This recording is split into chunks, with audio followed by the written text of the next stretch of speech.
are still in the midst of Lent, and if you need more Lent safe options, we have a fun seafood dish again today. Yep, so this one's going to be super easy. Again, mostly pantry staples, quick trip to the seafood department for your shrimp. So we're going to start out with our pan, medium-high heat. Okay. Little olive oil down. Right. So this is going to be a very easy, what we call an emulsified sauce. So in the end, it's just going to have our white wine and our butter coming together to kind of make that cohesive sauce that's going to be that creaminess that we're looking for. So we'll start with our shrimp in. We'll just give those a little bit of time to start to cook down.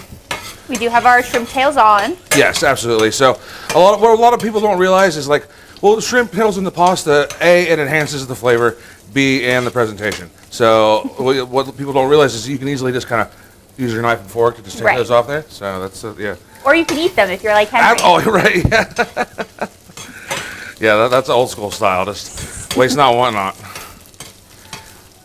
So we got our shrimp going. The reason why we just waited a second is we don't want to burn our nice garlic chunks. Right. We want to leave those to kind of just keep browning out throughout the rest of the process.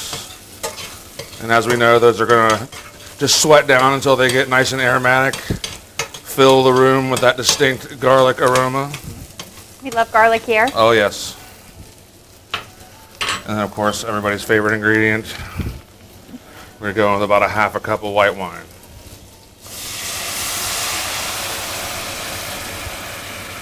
Solid 4 ounces there. Okay.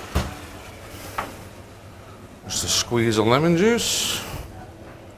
And that's more your preference there with how sour you like things. We'll give that a chance to recover just a little bit. And then once that comes back up to temperature, we're actually going to go ahead and kill our heat. Okay, so once it's bubbling again, yes, we're cutting it off. Yep. So we're going to go in with our whole butter. And the reason why we cut the heat is we don't want to break that butter.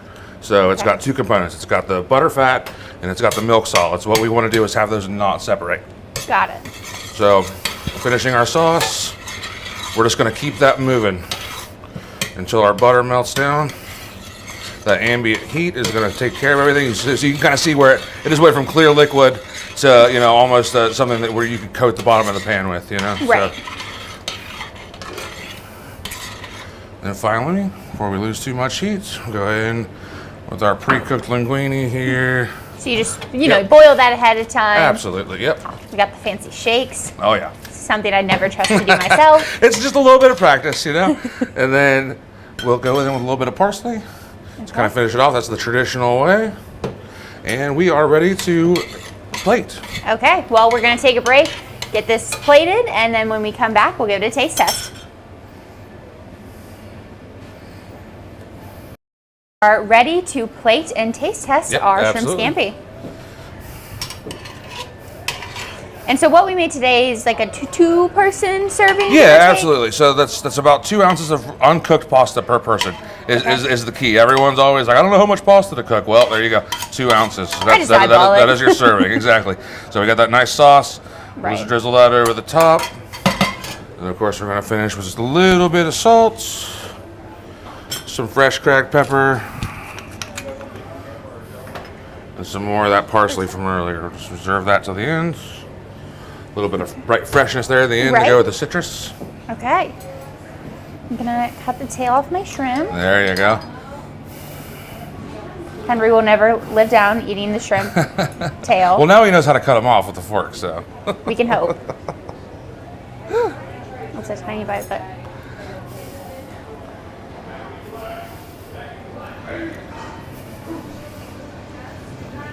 I think shrimp scampi, kind of like with our fish and chips, or our shrimp cocktail a couple weeks ago, it just feels so summery, so fresh and light. Right. It would be a good dish for this 80-degree weekend we're about to have. Truly.